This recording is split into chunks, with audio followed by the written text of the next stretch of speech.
अरे पपिया एजा का करे आइल बड़े? पपिया मतलब यही पपिया के पपी ले तो भुला गइलो। देखो आज हमार शादी बा, एजा नौटंकी मत करो। नौटंकी एबरा बॉक्सर आ रहा है, एक कोटे बड़ा बचाव ले।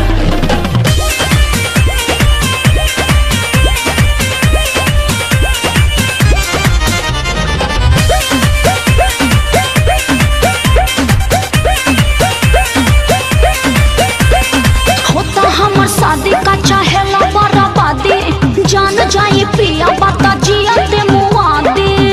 अरे तनको तो ख्याल करो, होता हमर शादी का चाहेला बर्बादी, जान जाए पिया बता जिया ते मुआदी। अच्छा अरे तोहरा पागलपंती से हम नहीं बाचा। मौक समझती हो क्या? ना। नहीं रोवा नहीं टुकु टुकु डाको, दुआर पूजा में नागिन धुन पर कूद कूद के नाचो। सही में नहीं रोवा नहीं टुकु टुकु डाको, दुआर पूजा में नागिन धुन पर कूद कूद के नाचो। तब तो ठीक है बा। बेस बढ़ाओ रे। अरे तनी आराम से, लेवल हाई कर। अरे बूफर फाड़ बोलो, फुल कर वॉल्यूम फुल कर। ओहो डीजे डीजे बवाल करे बका। रुमाल निकाल के। अरे बस चिड़ै के जान जाए लड़का खेलौना। रोड पे लोटिया के नाचेंगे। ई सब कुछ न कर, जनी पगला के फेरा में पड़।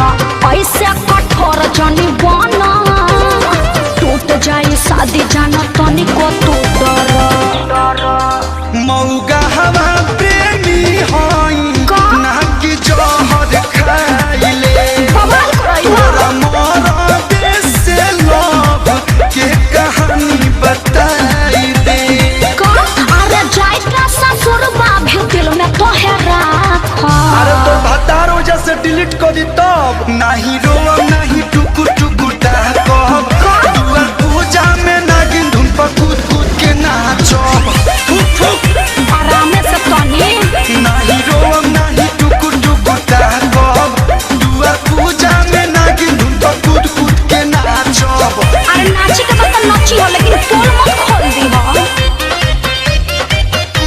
के नाचो के नाचो।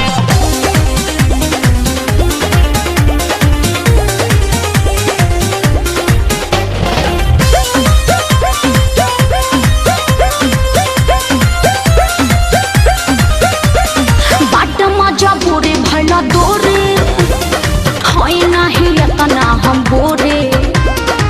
पापा के मर्जी से होता के शादी, कोइल बाटे हमरो जरूरी। ढेर दिन मीठी बोलिया पा तोर कलुआ आइल रे। अच्छा बाकी ये है बेरा सांचो में बाबू बौराइल रे। नहीं हरा के फेरू तो के कोरबा में साटो। I don't like this बासी माल। नहीं रोवा नहीं टुकु टुकु डाको, दुआर पूजा में नागिन धुन पर कूद कूद के नाचो। अरे